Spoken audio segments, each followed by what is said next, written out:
Welcome to another episode, everyone. This man is serving 174 years plus 6 life sentences. This is the Jesse Milo story. He's very upset and very emotional about it all, very reflective. This is what happens when you're out there in the streets, but check this out. My name is Jesse Milo, serving 174 years plus 6 lives. I dropped out of gangs over a decade ago. I've changed my life. Hey, what's going on? What's going on?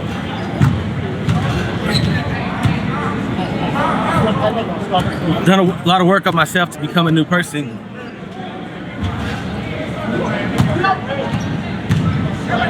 This is rough. As of today, I'm sentenced to die here, and thank you for your time. So yeah, man, obviously my guy, man, for real. You tugging at everybody's heartstrings with your story, and it's more than it's not entertainment. It's your life. Yeah. You know what I'm saying? Yeah, no, it's rough, and I get teary-eyed a lot. But you know, that's part of the change. Once you get in touch with your emotions, right? They just come. Right. Whereas before we weren't even allowed to cry. As a man, like, you know, we would kind of look at each other as weak if we shed a tear in here. Like, we're in prison, right? We're supposed to be tough. We're supposed to be hard. Right. But it's okay to be human. It's okay to be yourself. It's okay to cry, and that's one of the things that we experience in this new life, this new path. Right. Yeah. So earlier we talked about when you guys first came. Right. So last time you guys came, 2022 March. 2020. 2020. My bad. Right. 2020. Last time you guys came, it was 2020 March. The whole yard was high after that for weeks. It was it was an amazing experience for everybody. And then COVID came. Everything got locked down shortly after that March. All the new protocols came down. They started slamming the day rooms, mandatory COVID testing, business shut down. We weren't allowed to see our families and kids. It was a very hard time for us. And it was an interesting time because it was one of those rare situations where prisoners and officers were kind of worried about the same thing. We didn't know how COVID was going to affect us. We didn't know who was going to live, who was going to die. And it was a very strange experience for us. It was very strange indeed. COVID, I was there in prison when COVID hit. As many of you know who follow the channel, if you're new to the channel, the inside story here with me, Damian Porter, please subscribe to the channel. I've done over 30 years of incarceration. I paroled April 22 of 2022, April 22nd, 2000. I thought it was April 19th. My sister told me it was April 22nd. I'm all over the place. Okay, April 22nd then, I believe. I knew it was one of those days. COVID hit before then. I took the COVID test and all that, and ended up, oh man, I didn't have it then. Ended up getting it when I got out at some point. Got rid of it fast though. But the prison was locked down. COVID hit, changed everything. Changed the economy on the yard. The visits were shut down. People are not getting into stuff anymore like that. The prices went up with everything. It was bananas. And we were locked down just like society was locked down. So we sitting there in a cell, can't really do too much of anything because they were trying to, quell the spread of the virus. They're in prison. There was not much interaction between inmates, police, anyone. Everyone had to have on a mask and everything else that was going on in society was going on there in prison. It was a tough time, as Jesse here alluded to. You know, so first going into this, I was worried about my family, my father, my mother. They're older. The rain. But nothing could have prepared me for what happened. About 8 months into COVID, to the pandemic, my nephew was arrested for murdering my uncle. And then I called home, and the next day my grandma died. And when I talked to my dad about it, he was like, it's okay. Your Uncle Butch was her favorite, and she went to escort him to heaven. And then we had an event out here. You guys probably can't see it from here, but we chalked the wall for suicide prevention. And while I was out here chalking the wall, I thought to myself, should I go in there and call my little brother? I had a phone call one day. And I said, you know what? No, let me keep chalking this wall for suicide prevention. And I didn't know at that time my little brother was involved in a murder in Los Angeles. Some guy attacked him. My little brother was defending himself, and he got arrested for murder.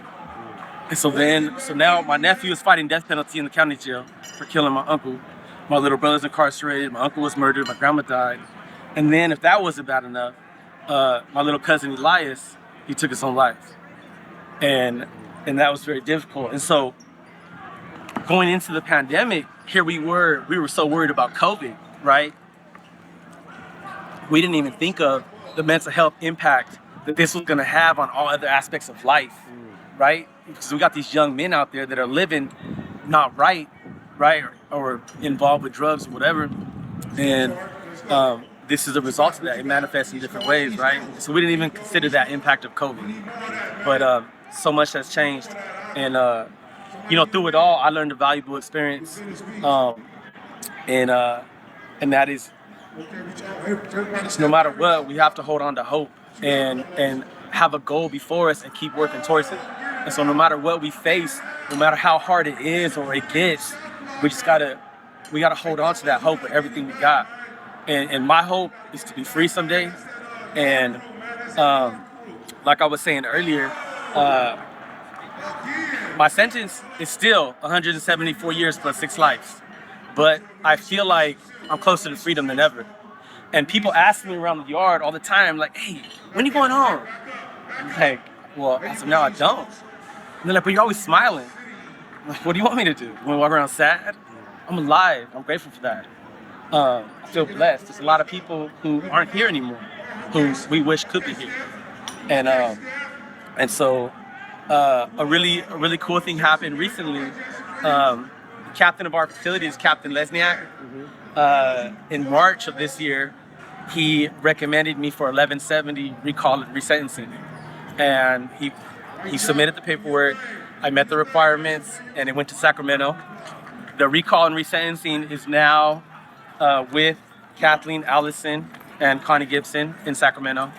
And so Kathleen, Connie, if you're watching, my name's Jesse Milo. I was referred by captain of the facility, and I just hoping to get another chance to be home with my family someday.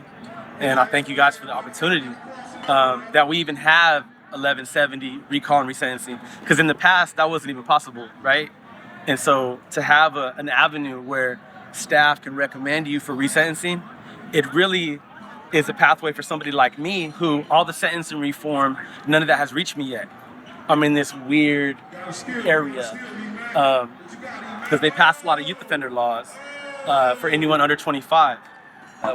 Ironically enough, that's the same law, 1170B or 2B or something like that I got recalled on, went back to court and got the 10 years knocked off of my sentence, which is why I came home over 4 years ago now, a little over 4 years ago.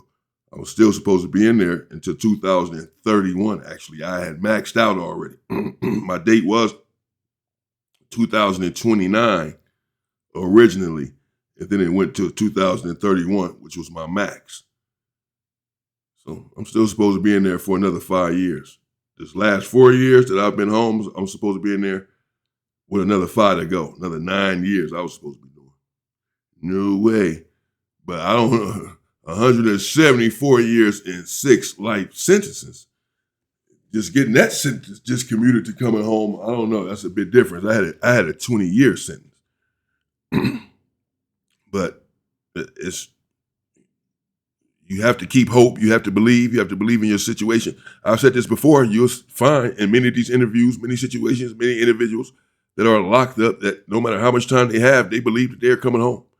At some point, life without parole, death row, everyone, they believe that they can make it out, that they're going to make it out until they can't believe it anymore. So, and oftentimes it's true. I mean, not often, but there have been times, many situations where individuals who you thought could not make it home did indeed come home. Particularly now, they are letting individuals with life sentences come home. Never before, really, in the 80s, even 90s, early 90s, late 90s.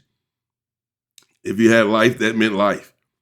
But as of late, they have been letting, over late being the last 5-6 years, they have been letting lifers free a lot. I can name many of them, many that had life in prison, served a substantial amount of time with no end in sight until they began letting them come home all of a sudden. It was really suddenly some of the laws changed, etc.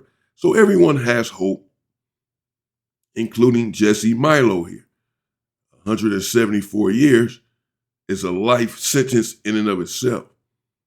I believe that the Guinness Book of World Records reflect that the oldest person on earth, the oldest living person on record, was 122 years old.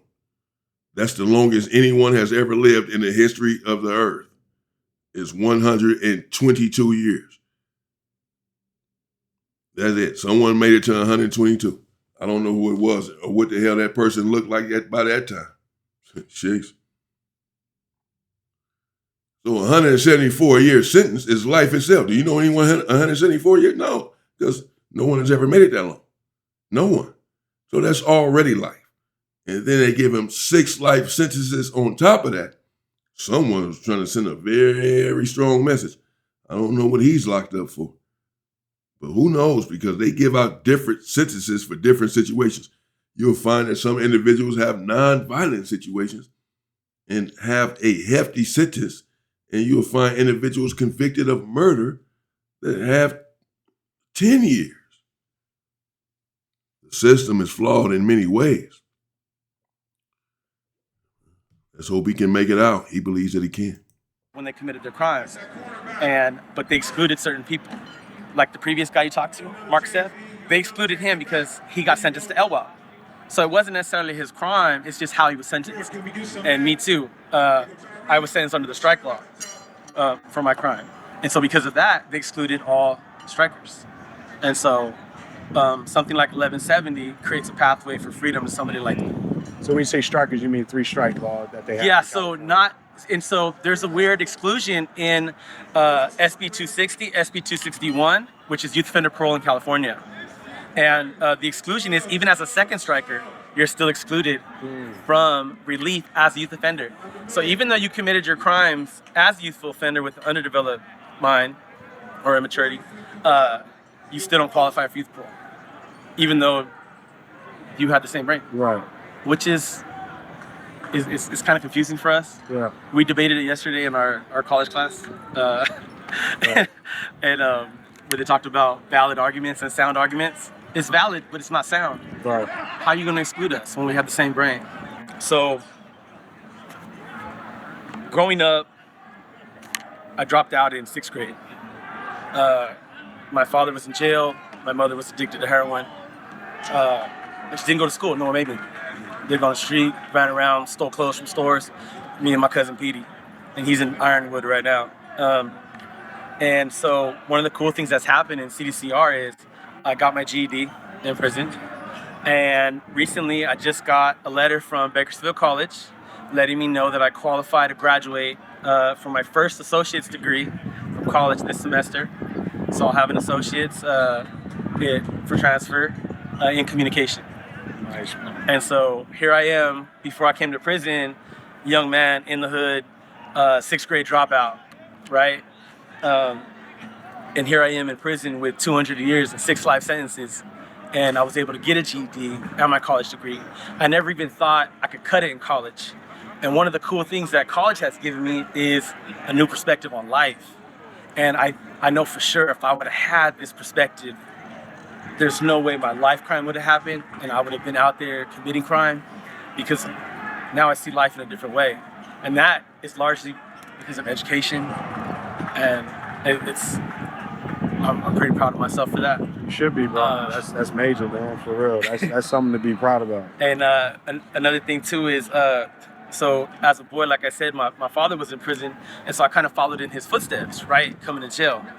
But one thing I really haven't talked about enough is that when I got life, me and my dad traded spots. My dad stayed out of jail. And so while I've been sentenced here serving all this time, my dad's been out there supporting me, and my father's been there. And so he's been successful the whole time. He hasn't been back to jail. And so because my dad is out there successful, it's a little more affirmation. It lets me know that I can do it too. Oh. And so if my dad sees this, I just want you to know, Dad, I'm proud of you and I love you. That's love, man. Thank you for your support. For real, that's Yeah. beautiful, bro. Yeah. For real. One last thing I want to ask you. You spoke to Amari about what a picture does for you. Yes. Can you speak to that? So many years ago in the Department of Corrections, getting a photo was very hard. You had to go to a visit to get a photo. But many of us, we didn't go to visit. We didn't get visits. We're central prisons far from home. Our families, they don't got money to travel. And so we wouldn't see ourselves in a photo for years, decades. And so we came in as young men, boys really, and we didn't really see ourselves grow except in the mirror. And so we got to this point though in CDCR where the lengthy lockdown stopped, and we got to this point where photos became more accessible. And Oh, is it closed?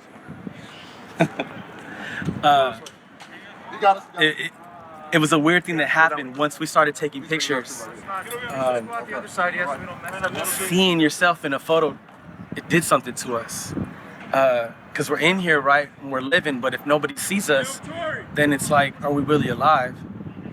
And so having a photo of ourselves, it was affirmation of our existence. And it was a real beautiful thing. It's hard to explain how priceless just having a photo of yourself can be for somebody who's serving hundreds of years in prison, who's been here since they were young. And yeah, so. That's crazy. Affirmation of existence. And that's what it is, right? It's like that, what is it, the tree in the forest? If a tree falls in the forest, does it make a sound? And so if we're in here living and we're smiling and we love life, it almost feels like, what's it matter if no one sees us?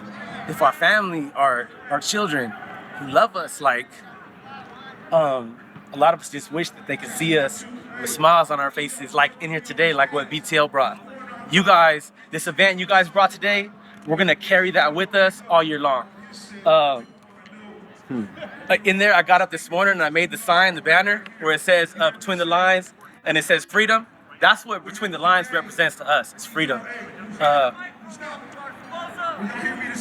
On the bottom, it says, I put Suicide Prevention Awareness 2022, and I can't think of no better suicide prevention than you guys coming in, showing us love from the streets, and putting on this event for us. And this event is gonna act as suicide prevention for the rest of the year. And not just here on 3B, but throughout the prison. Every yard, every person in there watching this event is gonna act as suicide prevention for the rest of the year. But you guys give us hope. And it's events like this that help us to hold on when times get hard. When we're in here and we're struggling, we can reflect on this moment, this day. And if we have a photo of this day, we can look to that photo and be like, man, I remember that. Amari was there, Scotty was there, Tori was there. I remember that, right? And that photo, having that picture, not just in our mind, but having that physical photo. Of course. The picture of this, you know where it's going? It's going on my wall, my cell wall, where I live. I live in a 6x9 concrete cell. That's where I've been for the last 21 years. And that photo is gonna go right there on my wall. So I'm gonna see it every day. But she asked me right now my why. What's my why? And she didn't expand on it, but I'm assuming maybe my why for living. And so my dream is to get out someday and make a difference out there. I'd like to mentor in juvenile hall, and maybe I could help some other kid from following in my footsteps. And I think that's my biggest why. But to get out and be there for my family, I've been in jail my whole life, and I don't really know a lot of my family. They're kind of like strangers, and I want to get out there and spend time with them. So I was just talking to her about, I haven't seen my mom in 21 years, and she tried to come see me this last week, and she got denied, and that's been very difficult. But she's gonna keep working on it, and hopefully I get to see my mom soon. That'll be great. It's too late. It's too late. I'd like to say thank you to everybody out there who signed the petition for my release at change.org. It's at change.org, Mercy for Jesse Milo. Since the last time you guys came, 4,700 people have signed the petition for my release. And I want to thank you guys for that. Thank you for believing in me. And I want you guys to know that I'll continue to honor your support, and I appreciate you guys, everything you out there doing for us in here. And thank you guys. And hopefully Hopefully you will be, Jesse. Yeah, that one nearly brought tears to my eyes, or sort of did. The part about him not seeing his mother in 21 years, I know how it is. I didn't see my mother for 10 years. They're in prison. They denied her visits, actually. They denied my mother. System is cold. And then they eventually approved her. Another time I went to prison, she was able to get in there, but that's tough. Let me know what you think in the comments. I'm not sure why Jesse is in there, Jesse Milo there. He thanked everyone for signing the petition. The petition. Apparently, he has a petition going around on free.org or what have you, as he just said. Jesse Milo is his name. Go look him up. Go look him up, check him out if you want to support him. See exactly what his story is, why he's in prison if you want to know, for such a treacherous sentence. 174 years plus 6 life sentences. Apparently, many people believe he should be home because people signed a petition asking for his freedom, or for at least his sentence to be decreased. We'll see what happens, or what you may be able to find out some things now about what already happened, if anything, if there has been any movement or change in this situation, because apparently this interview was in 2022. So 4 years ago, so there may be some change. Hell, Jesse can be home now for all we know. I don't know what he's in there for, but he seems brilliant, bright, smart, intelligent, calm, peaceful, someone who has changed himself, has changed his life, someone who is reflective. He's proud of the person that he is. He's proud of his dad, and he wants to get out of there, like many people who are in prison. Basically everyone that is in prison wants to get out of there because it's so miserable. And most people, if not all, deserve a second chance at life, another chance at life, a chance to grow and evolve. And Jesse perhaps will be someone who can make it to society and be an asset, be a contribution. I do know many people who have left prison and are changed people for real. They have been home for many years, and they are walking the walk. I mean, they are in church and everything. My big brother is like that. They are very serious about it. They do not live the gang/thug lifestyle at all anymore whatsoever. Want no parts of it. Prison to do that. Once you're many of them, most of them served a lot of time in prison. And that alone is not necessarily rehabilitative forces inside of prison. It's just the fact that you were in there for so long is what rehabilitates you and helps the recidivism rate subside, because you say, I'm not going to return. I was in there for 20 years, 25 years. I'm done. Then you get out and comport yourself as if you're done. We'll see what happens with Jesse, if he can make it out and live a life worth living, because a life inside of prison is absolutely not. It is the worst thing imaginable, living like that. Whenever I cover this stuff and do these stories, it brings back memories for me. Not very good ones. I mean, this is the prison yard. And we seen individuals walking around the track, just some of them by themselves. I used to walk the track by myself sometimes. Certainly, you better believe Anyone who's walking the track by themselves, they're sitting there, they're thinking. They're thinking about freedom. No matter how long they've been in there, they're thinking about freedom and what they're going to do once they are able to obtain their freedom. The individual sitting there on the table, this is just prison life. Sitting there playing cards or dominoes. In this case, looks like they're just chopping it up. A few brothers right there.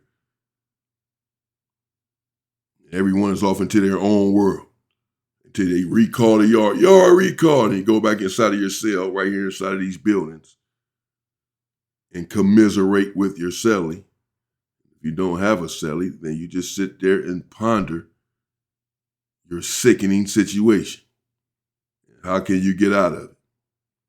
So once you do get out of it, you have to recall that. You have to remember what you went through. That's any dire situation that you were in.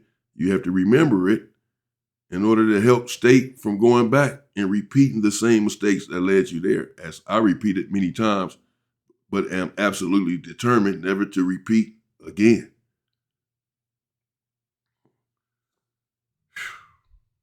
Let me know what you think in the comments. Stay safe and stay free, people.